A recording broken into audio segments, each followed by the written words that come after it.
الحمد لله نحمده ونستعينه ونستغفره ونعوذ بالله من شرور أنفسنا ومن سيئات أعمالنا من يهده الله فلا مضل له وما يضلل فلا هادي له وأشهد أن لا إله إلا الله وحده لا شريك له وأشهد أن محمدا عبده ورسوله وبعد خير الحديث كتاب الله وخير الحدي حدي محمد صلى الله عليه وسلم وشر الأمور محدثاتها وكل محدثة بدعة وكل بدعة ضلالة وكل ضلالة في النار.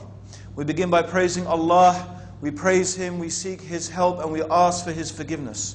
We seek refuge with Allah from the evil of ourselves and from the evil consequence of our evil actions.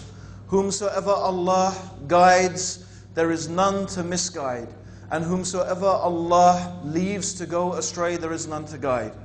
And I testify that Allah alone is worthy of worship, and that Muhammad sallallahu alayhi wasallam, he is the servant of Allah and he is His messenger. After that, the best speech is the book of Allah, and the best guidance is the guidance of Muhammad sallallahu alayhi wasallam.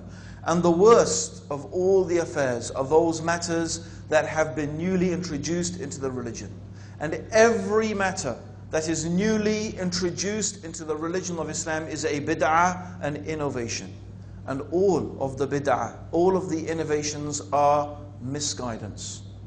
And everything that is misguidance from the straight path that Allah subhanahu wa ta'ala has given us, whatever goes astray from that path is destined for the fire. My dear brothers and sisters in Islam, may Allah subhanahu wa ta'ala have mercy upon you. Again, Allah subhanahu wa ta'ala in His infinite mercy has allowed me to an opportunity to talk to you and to share with you some of my knowledge about this beautiful and this noble religion that Allah subhanahu wa ta'ala has given us, this perfect religion, this way of life, this deen that Allah subhanahu wa ta'ala has chosen for us and perfected for us and completed for us. And surely Allah subhanahu wa ta'ala will not accept any other way of living, any other way of life, any other religion except the religion of Islam. So whoever chooses a path other than the path of the believers, and whoever chooses for themselves a way other than the way of Muhammad sallallahu alayhi wasallam, then without doubt their ultimate destiny must be the fire of hell. And what is it, my brothers and sisters, that Allah subhanahu wa ta'ala is going to weigh up for us on the day of judgment?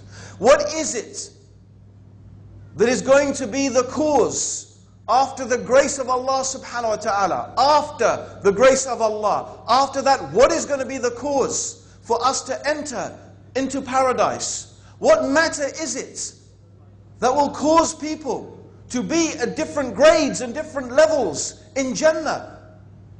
What is it that will cause us to have this beautiful abode, this eternal place of rest and peace and happiness? Except our deeds, except our good deeds, except the actions that we do seeking the pleasure of Allah subhanahu wa ta'ala according to the guidance that was given to Muhammad sallallahu alayhi wasallam. It is actions, brothers and sisters, that Allah subhanahu wa ta'ala has ordered us with. Islam is the religion of action. It is the religion of deeds. It is the religion of doing. And this is what we're going to be reckoned for and reckoned with on the day of judgment. The good deeds in one scale and the bad deeds in the other scale. That is it. So whoever's scale of deeds is heavy with good, huwa fi 'ishatil radiya, they will have a beautiful and a pleasant life. But whoever's scale of deeds is heavy with evil, then they will go to the hellfire. This is what Allah is going to reckon for us. And when the people go into paradise, the angels will say, peace, welcome to you. This is your reward for what you used to do. We have a saying. We all know the saying. And the saying goes, actions speak louder than words. Actions speak louder than words. Talk, brothers and sisters, is cheap. Talk is cheap because anyone really can flap their mouth and waggle their tongue. Anyone can do that. It's cheap and it's easy to talk. But in fact, those people who have knowledge and those people who have understanding, they know and they realize that in fact, my brothers and sisters, speech is something dangerous. Speech is something we should take care of. There is a long narration where the Prophet ﷺ is explaining to Mu'adh ibn Jabal. Mu'adh ibn Jabal, whom Rasulullah ﷺ, he sent him to be the governor of Yemen. Mu'adh ibn Jabal, that great companion. And he was talking to Mu'adh. And the Prophet ﷺ loved Mu'adh. And he used to advise Mu'adh. And he was explaining to Mu'adh ibn Jabal about Islam, about the benefits of charity, about the benefits of fasting, about the benefits of praying late in the night. And that the peak of this matter was jihad, the struggling in the path of Allah subhanahu wa ta'ala. And then he said to Mu'adh, "O Mu'adh, do you know what is the controlling of all of that? Do you know what will control all of that?" He said, "Allah and His Messenger know best." The Prophet ﷺ said, "Control this. Control this." And he held his tongue, ﷺ. And Mu'adh ibn Jabal said, "O Rasulullah, will we be held to account for what we say?" And the Prophet ﷺ said, "O Mu'adh, may your mother be bereaved of you. Is there anything that topples people on their faces into the hellfire except the harvest of their tongues?" Is there anything that topples the people on their faces into the hellfire except the harvest of their tongues? Subhanallah. Talk is not only cheap, brothers and sisters. Talk is dangerous. Talk is dangerous. The Prophet ﷺ said, "Speak good or keep silent." Speak good or keep silent. If, my brothers and sisters, you don't have something good to say, shut up. If you don't have something to do good to say, close your mouth. Don't speak. Speak good or keep silent. Because your tongue and what you say with your tongue, Allah will take you to account for it. And how often have I seen in my life, and in the life of my family, and in the life of my friends, and in the life of my brothers and sisters, the evil consequences of the harvest of our tongues. That we say things, and we make claims, and we talk, and we talk, and we talk, and we don't realize that we are sowing seeds, and often we are sowing the seeds of our own destruction. Because your words, they are like seeds, brothers and sisters. They are like seeds. From these words, something will grow. Imagine that. Every word that comes out of your mouth, it is like a seed. A seed you're putting in the ground. You can plant good seeds, or you can plant bad seeds. You can plant crops that will feed, trees that will grow and provide shade and shelter. These are like the good words. And Allah subhanahu wa ta'ala, He gives the example of the goodly word. The goodly word. He gives this example in the Quran of the goodly word. It is like the corn. It is just one seed. It is amazing. The corn seed is just one seed. But if you sow it like a goodly word, and it grows, and it reaches harvest time, what does it bring forth? 100, 1,000 or more seeds. Things that people can utilize to eat and to live. But the evil word, brothers and sisters, is a cause for destruction. It is like sowing thorns and nettles.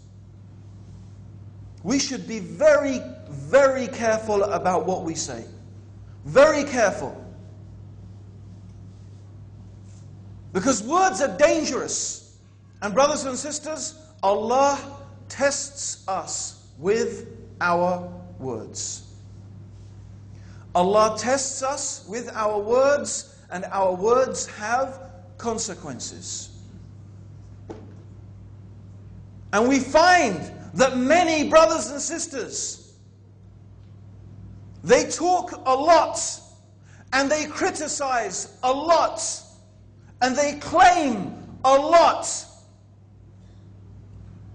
But they are not equal to their claims. And they often, while they criticize, have faults themselves that are more severe. And often you find that when Allah tests someone, and that is a fact, if you criticize a sister, because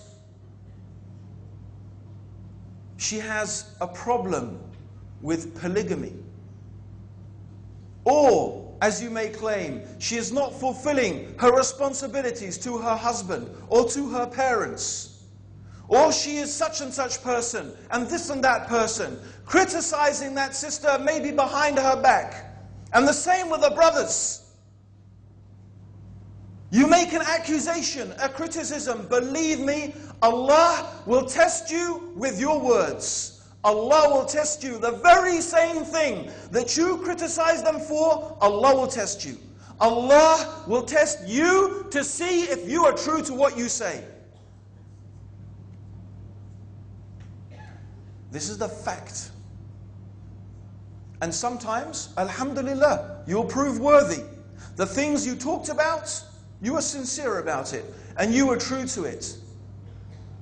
So alhamdulillah, you'll pass the test. But how many people have I seen fall by the wayside? How many tongues waggling and criticizing, and so busy looking at the faults of their brothers and sisters, but they didn't look at themselves. They were so busy criticizing, they didn't even look at themselves to see what is in their own hearts, to see their own deficiencies, their own inadequacies. They didn't even know their own strengths and weaknesses. So quick to blame, so slow to take blame. And then when Allah tried them with their words, they proved wanting. And they fell into the same fitna that they used to criticize other people for. How many times have I seen that? How many times an evil word against your brother reaps consequences for years? And I will tell you, I'm telling you something from my own life. Not to expose to you my sins and inadequacies, but to warn you of something I know personally, of a word can have a devastating effect. a devastating effect.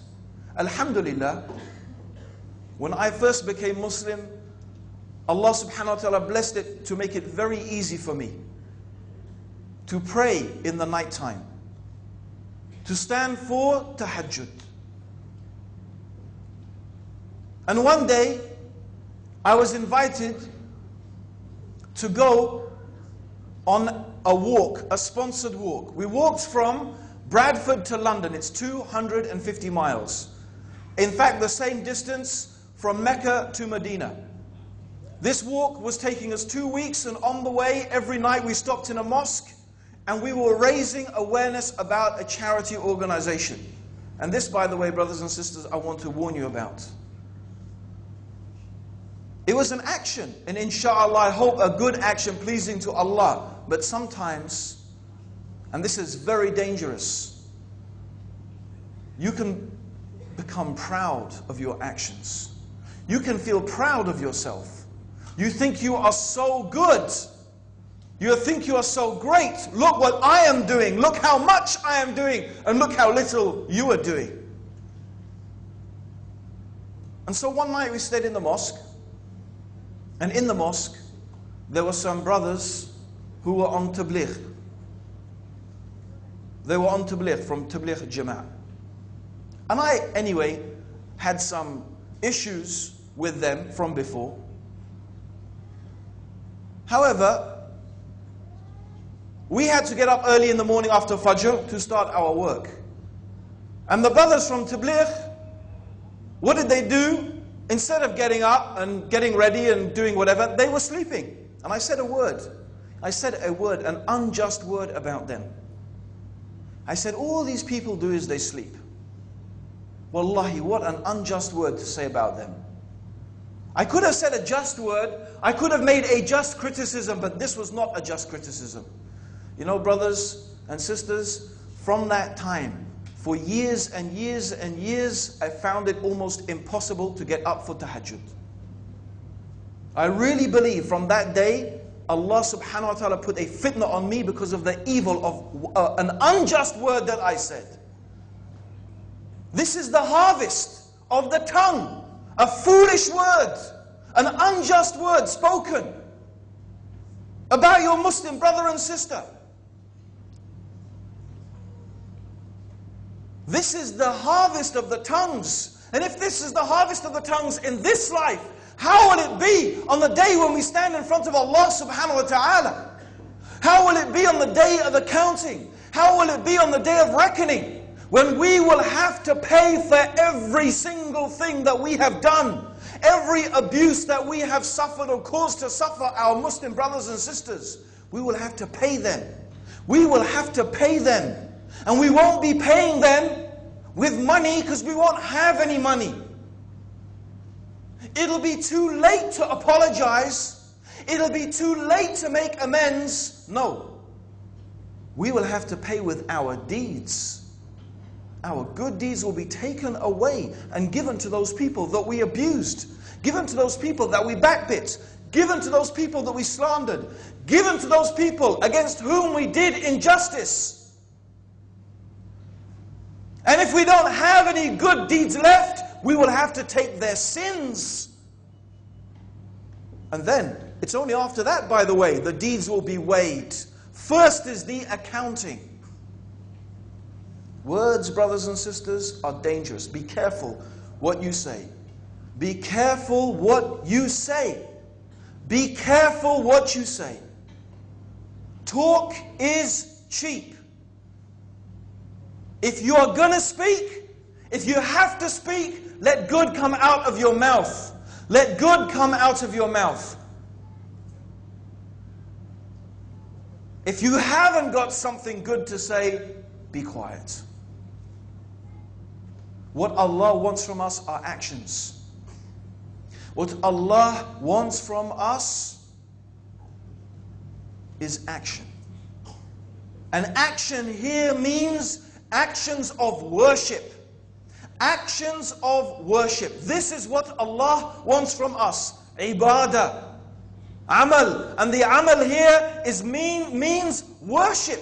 Actions of worship to Allah subhanahu wa ta'ala. This is what Allah wants from us. But these actions have some very, very important prerequisites. In order for our actions to be accepted to Allah subhanahu wa ta'ala, we need some very important conditions to precede it. Number one is true and complete iman. This is not an action that must be mixed with shirk. It is not an action that must be mixed with kufr. The second thing is we need sincerity. Oh brothers and sisters, we need sincerity. We need ikhlas. Our actions are of no good if they are insincere. Mountains of actions, mountains of deeds of worship will be of no benefit if they have not been done sincerely for the sake of Allah subhanahu wa ta'ala. And we remind myself and yourself, brothers and sisters, of that hadith. We all know it, but we need to hear it. Even if we heard it every day, it wouldn't be enough for us. If we woke up and this is the first thing we read of our day, alhamdulillah, it would be good for us. And this is about the first three people to stand in front of Allah on the Day of Judgment. The first three people to be taken to account by Allah on the Day of Judgment.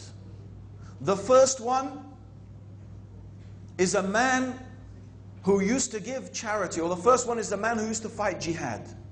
Jihad. He used to fight in the path of Allah. Jihad. And we know that is the most excellent of the deeds. And there is nothing that compared to it. If you sat in the mosque and you prayed, and you fasted, and you gave charity non-stop, it wouldn't be the equivalent, or that might be the equivalent of fighting jihad. But who could pray and fast and give charity non-stop and be in the mosque while a person is fighting jihad? It's not possible. You couldn't do it. Meaning there is no deed comparable to it. So there is a man who went to fight jihad. And when he stood in front of Allah subhanahu wa ta'ala, Allah asked him, Allah questioned him, what did you do with the bounties and the favors that I bestowed upon you? And this man said, oh Allah, I fought jihad in your path until I was slain, a martyr. And Allah will say to him, you lied. You lied. You fought jihad so the people will call you brave, and the people will call you a fighter. And they called you that.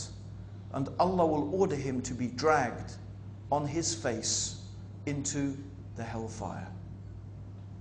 And then another man will come. This man used to give charity.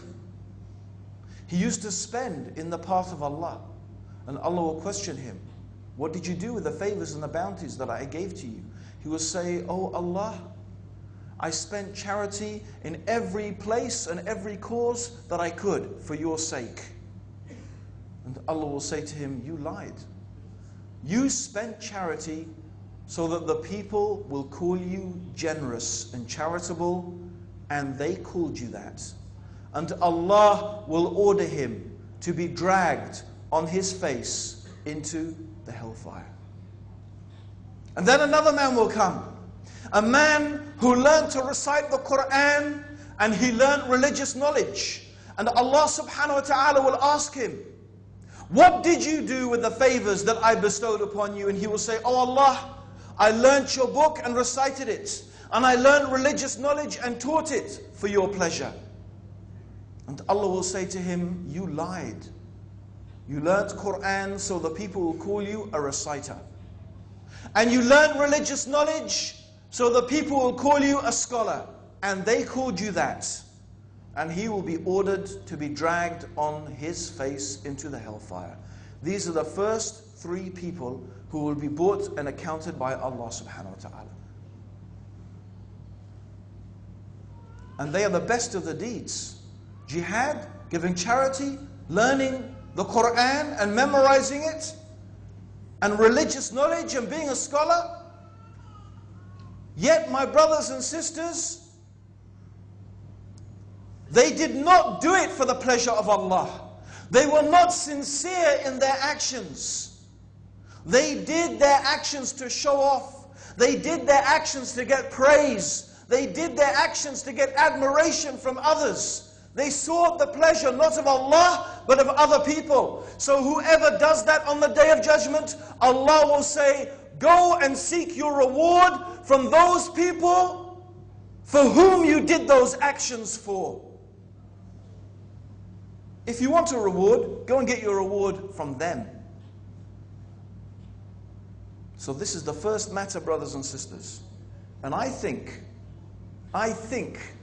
if we spent time and we spent our energy and we focused our attention on making our deeds sincere, we wouldn't have time and energy to be looking at the faults of our brothers and sisters.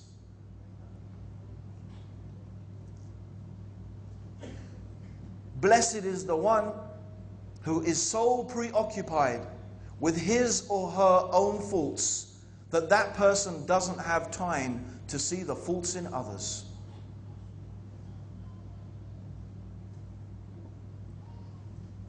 That's a fortunate person. Sincerity, brothers and sisters. Who can achieve that first? That is our goal, to be sincere, to do it for Allah's pleasure. But that is not enough for our actions to be accepted. The third is that the action has to be correct. It's not enough that our actions are sincere, but our actions have to be correct. They have to be according to the Sharia. They have to be according to the Sunnah of the Messenger sallallahu alaihi wasallam. They have to be, if Allah is going to accept them as actions of worship, for which we are going to get rewarded, they must be actions that Allah has approved of. And therefore, it is essential that before any action, we need ilm, we need knowledge. Knowledge precedes action. Before action comes knowledge. We have to study, we have to know what the Sharia requires of us, what Allah wants from us, brothers and sisters. What does Allah want from us? What actions does Allah expect from us? What are the ibadat that Allah requires from us? And that needs knowledge. That means we need to study the book of Allah. That means we need to study the guidance of the Messenger sallallahu alaihi wasallam. And we need to look into the example of the companions and the scholars who took from them and learned from them. And what is important also in respect to this matter is to know which actions are more important and which actions are less important. We need to know the superiority of the actions. We need to know which one takes precedence over what. For a simple example that I'm sure we are all familiar with. A simple example which I'm sure we all are familiar with is that we all know that the obligatory actions are more important and take precedence over the supererogatory actions. If we are busy spending our time doing supererogatory actions, but we have neglected the obligatory actions, there is something wrong with our actions. There is a deviation and a misguidance in it. A man spends all his night, he doesn't sleep. He spends all his night praying, tahajjud. But he sleeps during the day and misses his fard. This is not correct. This is not correct. This is misguidance. And there are many people who do not understand this issue, and they have confused this issue. And they are busy doing supererogatory actions, but they have neglected many things that are more important than it. And this could be a cause for our actions to be not accepted. This is why knowledge is so important. And we need to take time and we need to spend time studying and seeking knowledge. And the truth is, my brothers and sisters, there are many people, perhaps in this room, perhaps not, but certainly amongst the Muslims, there are so many people who are so occupied with the dunya, with their jobs, with earning money. And this is money that is beyond their needs. It is money that is beyond their requirements. They work and then they do more work. And even though they have money, they work to get more money and more money. That itself is not a problem. That itself is not a problem, but it is a problem when these people neglect their worship for Allah. They neglect to worship Allah. They neglect to learn the basics of their religion. They don't know the obligatory from the recommended. They don't know what Islam requires of them. They don't know the fundamentals of their aqeedah, of the belief that the Muslim should have. They are ignorant of the most basic affairs of being a Muslim.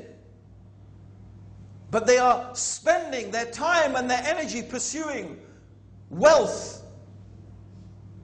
And they are never satisfied. They have thousands of pounds, but they want thousands of more pounds. They have thousands of dollars, they want thousands more dollars. But these are people who know nothing about their deen, who have not studied it and have not learnt it.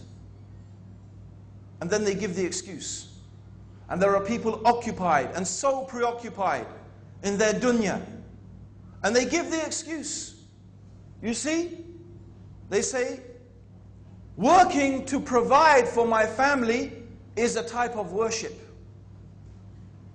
Working to provide for my family is a type of worship. And this most certainly is true.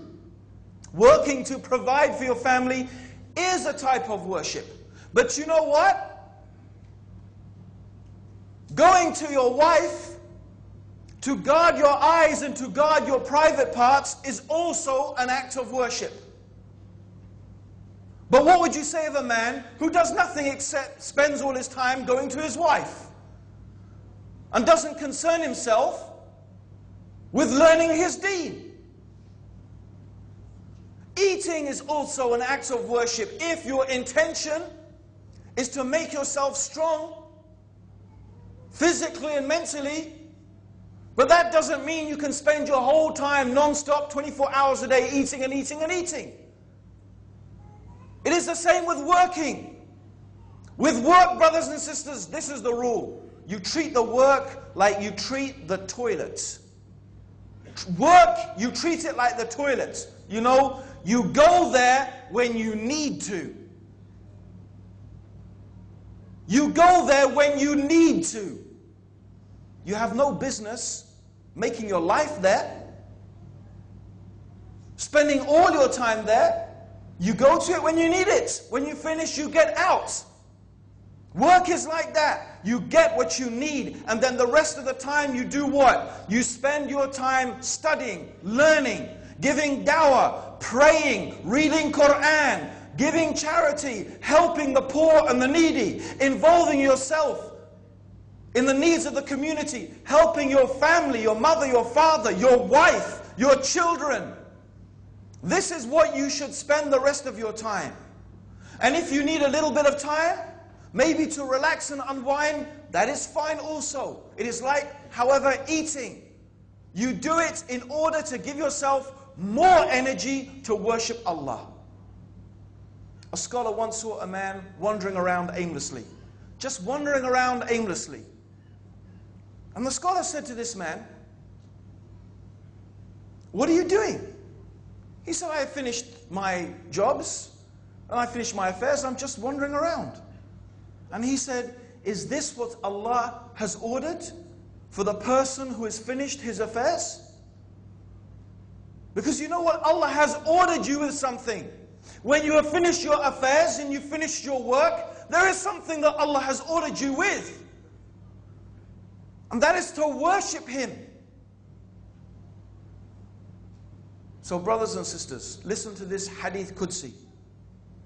Verily Allah says, O son of Adam, free yourself for my worship, and I in turn will fill your chest with satisfaction and remove your poverty. And if you don't, I will fill your hands with distraction and will not remove your poverty. Subhanallah. O son of Adam, free yourself for my worship. Free yourself for my worship. If you do that, Allah will fill your chest with satisfaction. What is the use of the dunya that never satisfies you? What is the use of wealth that gives you no happiness? You just accumulate it and accumulate it. Things that you get them, but they do nothing for you. They bring you no happiness, no satisfaction, no contentment. In fact, you just spend your time pursuing more of them.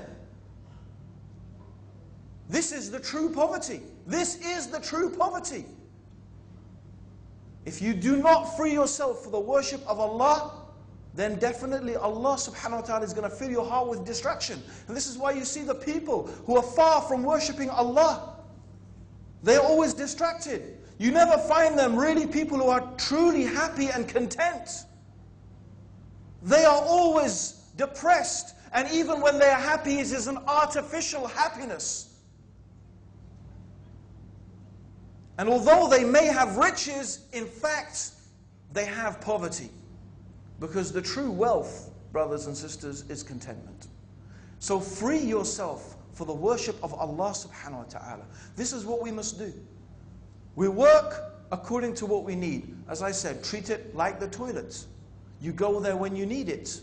The rest of your time should be pursued in studying, reading, learning about Allah's deen, seeking ilm al-nafi', beneficial knowledge. Beneficial knowledge. Knowledge that will benefit you. And this is important. What is beneficial knowledge? What is beneficial knowledge? Beneficial knowledge, brothers and sisters, is what leads to amilus salih, righteous actions. Ilmul nafi' wa amilus salih. Beneficial knowledge and righteous actions. And there is a beautiful saying of one of the scholars. He said, knowledge that does not cause you to weep is not beneficial. Knowledge that does not cause you to cry for the fear of Allah, it's not beneficial. This is the beneficial knowledge. The knowledge that will benefit you is what is going to benefit you when you meet Allah subhanahu wa ta'ala on the day of judgment. This is the beneficial knowledge.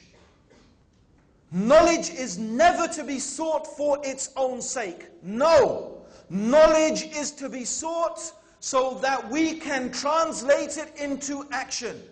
Knowledge that is not transformed into action will only be a witness against you on the day of judgment. So we seek knowledge in order to translate it into action. But we cannot do action without knowledge. Knowledge without action is no good. Action without knowledge is no good. No, knowledge that leads to action. Act on what you know. Act on what you know and seek knowledge in order to act on it. When you come to these lectures, brothers and sisters, when you come to these lectures, have one intention in your mind, that you've come here for the sake of Allah to get some knowledge which you are going to act on and you are going to implement it. And do it straight away. Don't procrastinate. Procrastination equals destruction. Procrastination equals destruction. What is procrastination? Easy. Bukra insha'Allah. That's what the word procrastination is easily translated as. Bukra insha'Allah. Tomorrow, God willing, procrastination. I'll leave it till later. I will do that later. I'll do that at another time. Procrastination is destruction. It is a deception of shaitan. Act on your knowledge. Don't procrastinate. Don't leave it to say your prayers. Don't leave it to approach Allah and get closer to Allah. Don't leave it to get that obligatory knowledge that you have. No. Act on your knowledge, brothers and sisters. And this is how we found the Sahaba. This is how we found the companions of the Prophet. There is a narration, I don't remember the names of the companions involved, but one of them, there is a battle, a jihad taking place, a battle. And one of the companions asks another of the companion, oh such and such, is it true that the Prophet ﷺ said that if I die fighting in the path of Allah, I will go to paradise? He says, yes, that is true. I heard the Prophet ﷺ say that. So he was eating some dates, he threw them away, and he went and fought and died. SubhanAllah, benefits in this small narration. First of all, he had some idea that there was a saying of the Prophet ﷺ. But you know what he wanted to do? He wanted to authenticate it. He wanted to make sure that this really was from the messenger. Let me see, did Muhammad ﷺ really say this? Is this really from the deen? And once he found out and once he realized, yes, this is from the deen, what did he do? He went and acted on it. He didn't procrastinate. He didn't sit there saying, oh yes, thank you, that's very interesting. Now let me see what else I can do. Now, and a lot of people are like that, brothers and sisters. People want to come and ask me questions. And as I was giving this talk, it came to my mind, and I'm not going to mention anyone specifically, but people come and ask me questions. Oh brother, do you think such and this and that is in my life? Do you think I should happen? Do you think I should do this, or what do you think I should do? Now some things, it's a matter of ijtihad, it's a matter of interpretation. In fact, very often people know their own situation better than I could ever know it. But sometimes there is a clear Sharia ruling that no, this is haram. This is forbidden.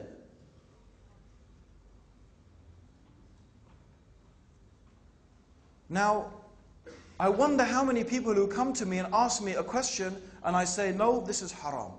A sister may ask me, I have a husband, he doesn't pray, he doesn't practice, he's committed adultery. From the opinion and the understanding, what I know is that a person who commits adultery has to divorce his wife. It is haram for them to remain married. It is haram. Has to divorce his wife. So now you've asked a question, you got the answer, now act on it. Do I have to wear hijab?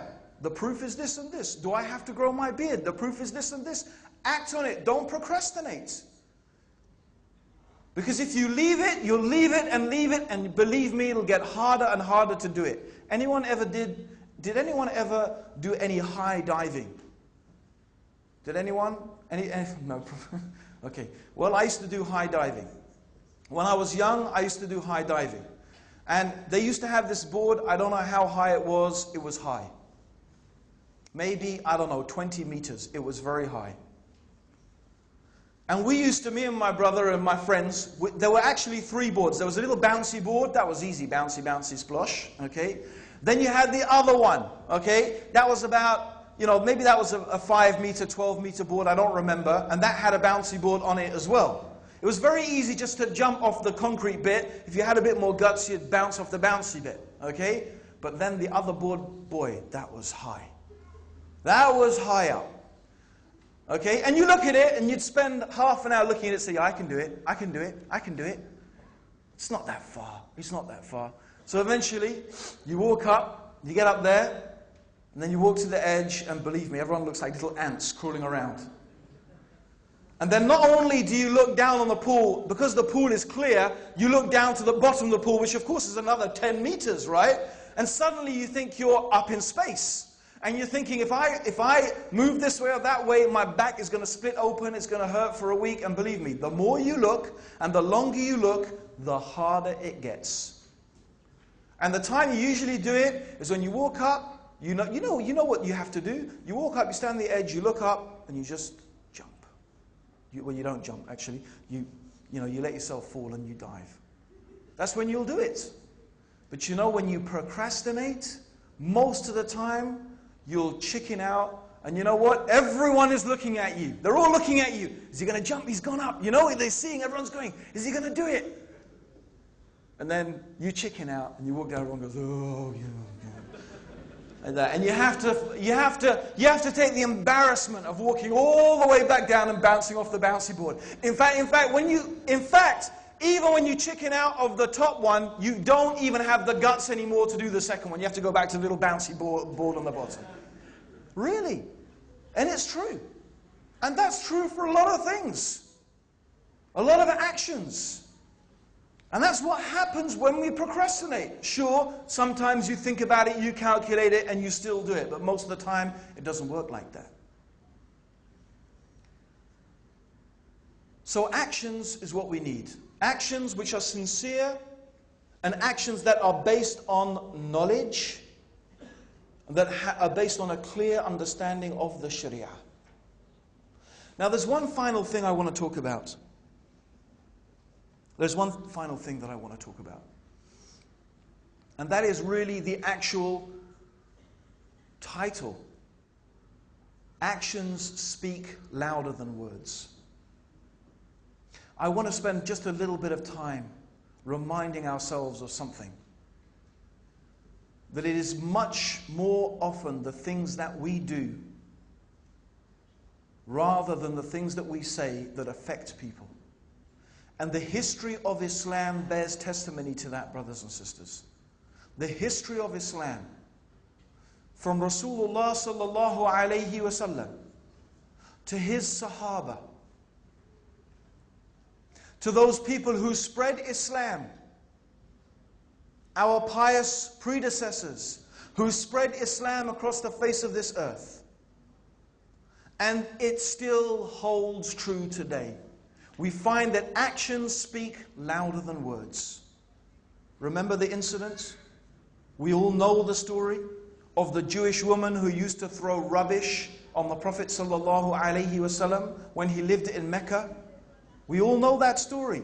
How the Prophet ﷺ, every day he went out of his house, she would wait for him and throw rubbish and throw rubbish. One day Rasulullah ﷺ walks out of his house, goes down. Wait a minute, I didn't get my usual delivery today. I mean, that's not what he thought, but something like that, because he didn't get thrown with rubbish.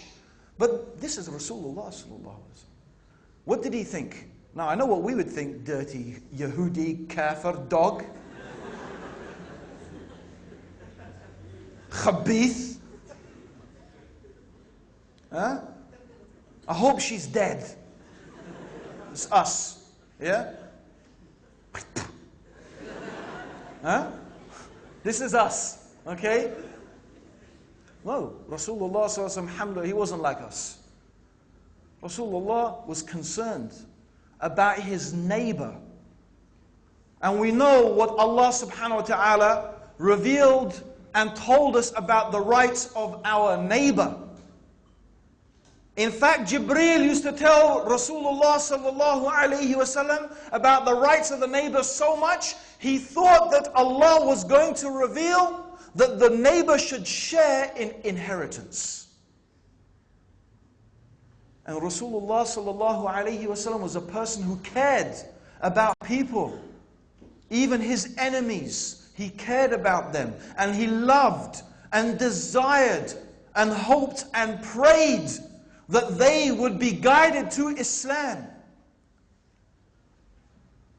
So what did he do?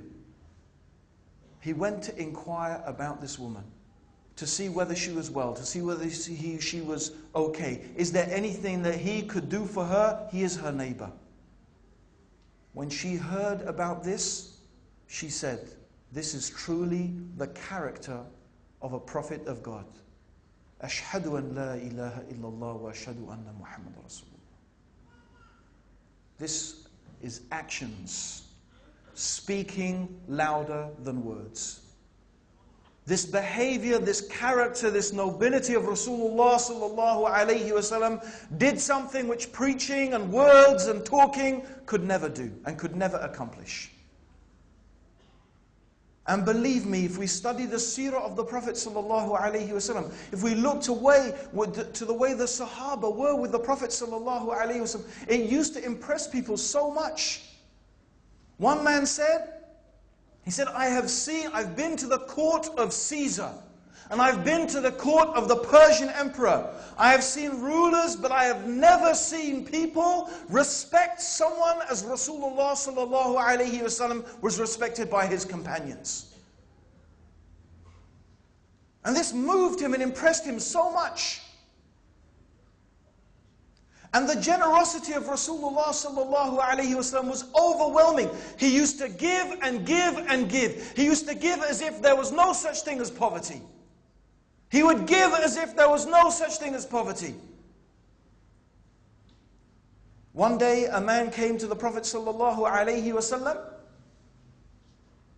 and asked the Prophet for something. The Prophet said to him, you see this valley of sheep? There was a whole hillside filled with sheep. He said, it's all yours, take it.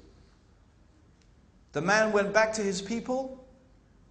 He said, oh my people, embrace Islam. Because Muhammad gives, and Muhammad gives as if there is no poverty.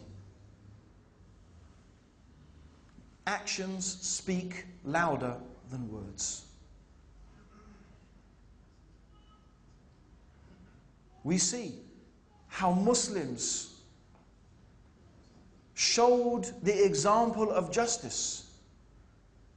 There is the famous story how Amr, the general who opened Egypt, struck an Egyptian Copt with his whip. Because he was in the way, he's riding on his horse, and he's just a Christian. He whipped him out of the way. But this man, he knew and heard about the justice of Umar. So he traveled from Egypt to Mecca to seek an audience with Amir al-Mu'mineen, and he himself stood in front of Umar. Subhanallah. An Egyptian peasant standing in front of the ruler of the whole of the Muslims and complained to him about his treatment of his general. And Umar happened to be there at the time, making tawaf. And Umar ibn al-Khattab called him. He said to him, is it true what this man says? Umar looked at him, yes, it's true, so what? Umar took his stick, he gave it to this Egyptian Christian. He said, hit him as he hit you. The man said, no, Amir al-Mu'mineen. Ashhadu an la ilaha illallah wa ashhadu anna Muhammad Rasulullah. Actions speak louder than words, brothers and sisters.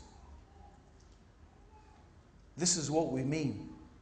And I am just selecting a few examples. Islam is full of examples. We know that Islam was spread. In the countries where Islam is today, most of Islam was not spread by conquest. Most of it was spread by example. Yes, by dawah, some by preaching, but mostly people saw these Muslims, saw the way they behaved. They arrived as traders. And how did they trade? Like us today? Cheating, stealing, see how much we can rip them off? As one brother said, he's going to give me a hard time for this, but I can't resist it. As one brother said, his job is to fix things. I won't say what, might give it away. His job is to fix things. What did he do? Put out the plug, put it in, $120, please. I mean, it's the normal rate, fair enough. Okay? But, okay, it's not the type of thing that spreads Islam, right? Seriously.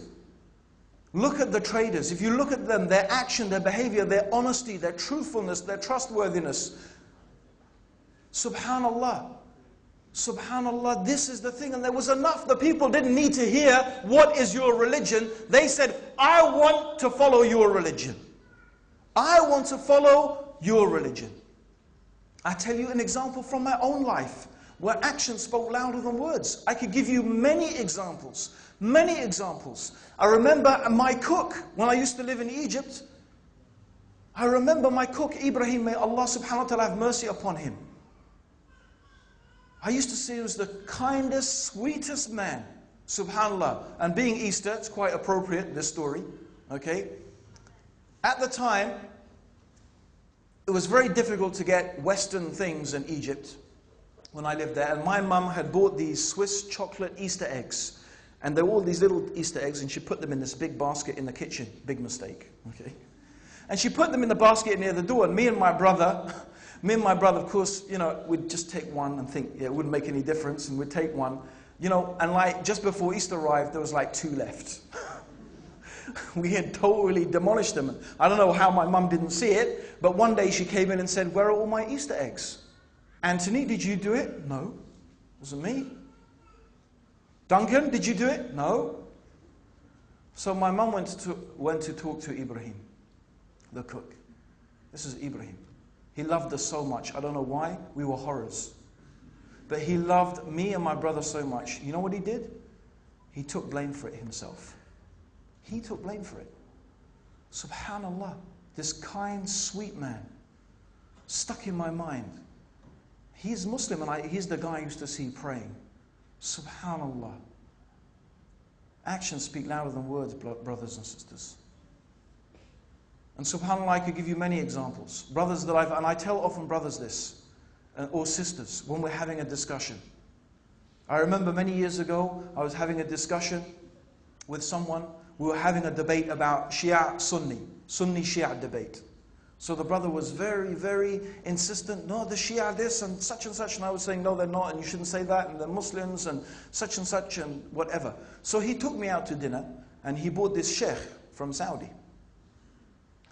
So he was going, the brother was going, "Go on, sheikh, tell him, go on, sheikh, tell him." Like this, okay? So the sheikh's just saying, "Mustafa, calm down. So the sheikh starts, "Brother Abdur Raheem," and so he says a few words before it, you know, I'm just saying, blah, blah, blah, this and that, and this and that. He says, "Yakhi, alhamdulillah, it's no problem. Let's just enjoy our food." Subhanallah, I was so impressed with his adab, his akhlaq. I was so impressed. I thought, subhanallah. You know, when I read the Quran, and I read what Allah subhanahu wa ta'ala said about the believers, how they say peace to the ignorant, subhanallah. I was so impressed that I thought, no, now I want to know what this guy has to say. I want to know what he has to say. I wish I had listened to him, because I was so impressed with his manners.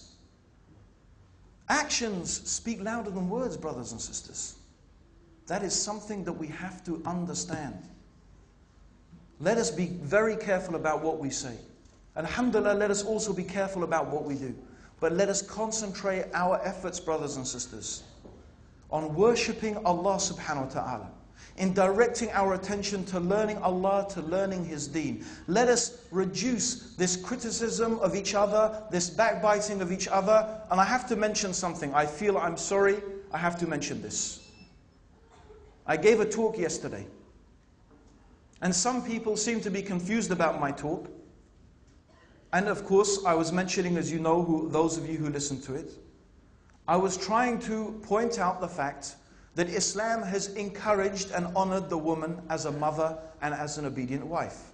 And I mentioned, and I stand by it, that it is very sad to see that some brothers and sisters have this attitude, we're going to have 1 or 2 kids. And that we're going to leave it at that. And then some information came to me today that there are some, almost immediately, one sister started receiving criticism. "Oh, you sister, you see you've just got 2 kids. Why are you having more?" Yet this sister is doing something which no other sister can do. She is teaching tajweed. And the reason that she doesn't want to have more kids is because if she gets morning sickness and she's looking after the kids, she is not going to be able to teach tajweed. Are we on the same planet here, brothers and sisters? I'm not quite sure. Because what we were talking about was being defeated by the mentality of the kuffar. Their mentality is that we have 1 or 2 kids. Why? So we can enjoy the dunya. Because we as women don't want to be oppressed by that. But this is something from the deen. How did you get confused about what I was saying? And then I thought about it, and I realized that what the real reason is, brothers and sisters, is this sickness in our heart that we've got. We love to talk a lot. We love to criticize others. We love to pick at their faults. But I wonder how those sisters who criticize that sister, I wonder how their actions are. I wonder what things they are doing themselves to help Allah's deen, to make the word of Allah subhanahu wa ta'ala the highest.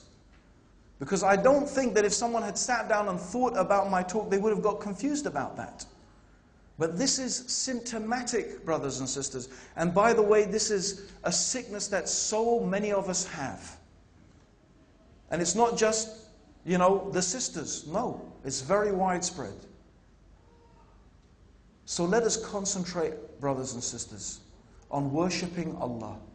Let us concentrate on purifying our hearts. Have you reached khushu' in your prayer? Do you stand in front of Allah as if He's seeing you, as if you're seeing Him? Although you can't see Him, you know He is seeing you. Can you pray 2 rak'ah? Tell me honestly, can you pray 2 rak'ah? As if it's your mi'raj? Have we even learnt the fara'id? How is our emulation of Rasulullah sallallahu alayhi wa sallam?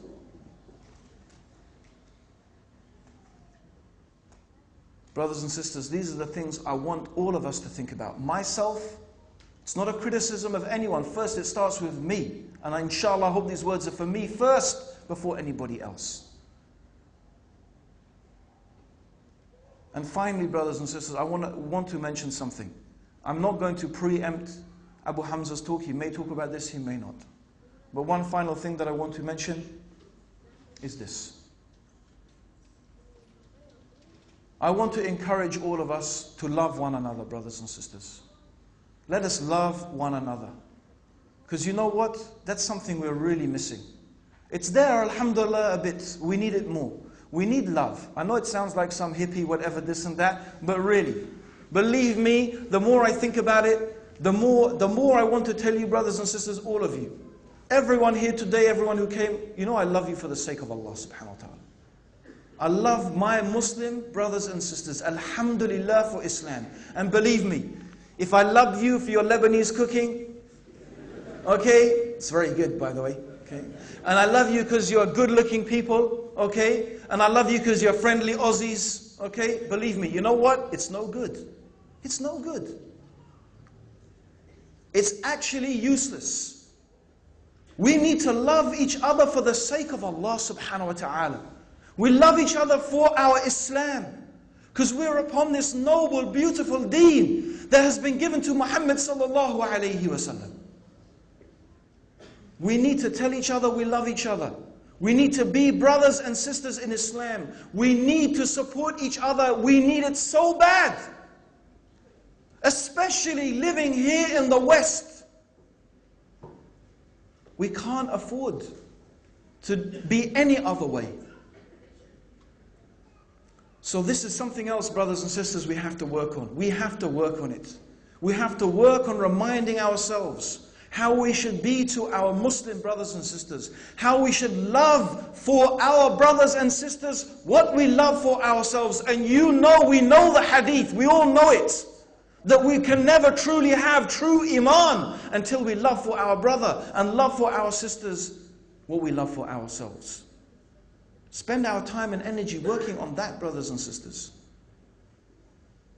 And let us advise each other in the best way, in the way that we would accept it. If we wanted someone to talk to us, just think about it. Think. If you want to talk about someone or talk to someone, think first, how would I like that person to talk to me? How would I like that person to approach me? How would I like that person to advise me? Love for them what you love for yourself. Deal with them the way you would like them to deal with you. This is the essence, brothers and sisters, really of what it's all about. And that doesn't stop there. Let's take it another stage. Let's take it to the stage of the kuffar.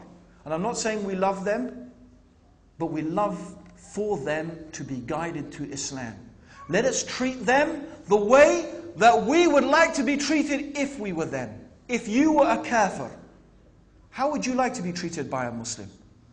How would you like to be approached by a Muslim? Whether it's the police, whether it's the normal person in the shop, whether it's your work colleagues, think about it. Because really, brothers and sisters, the other action we need to occupy ourselves with here is da'wah. And I truly believe if you really occupy yourself with da'wah in this country the way you should, most of our problems, 99% of them, I believe, would dissipate. You wouldn't have time. We would not have time for most of the nonsense that goes on between us. And that's what I found. When I look back in England and I see some of the things the brothers are saying over there and the criticisms they are leveling and calling people who have been on the sunnah for years and calling to the sunnah for years, calling them mubtadi'een and stuff like that and innovators and accusing them of this and this. And I know you have the same thing here. I look at them and most of the time I find that these brothers are not involved in giving da'wah to the kuffar. They are not. 90% of them are not. Because believe me, if they were, they would not have time for that type of stuff. This, my brothers and sisters, is my sincere advice to myself and yourself. I love all my brothers and sisters in Islam for the pleasure of Allah, inshaAllah. And I want to say also that if I have said anything to upset my brothers and sisters that was unjust, then I ask for your forgiveness. I ask for your first Allah's forgiveness and then your forgiveness. We don't want to have any problems between us on the Day of Judgment. And finally, Allahumma salli ala Muhammadin wa ala alihi wa sahbihi wa sallam. Assalamu alaikum wa rahmatullahi wa barakatuh.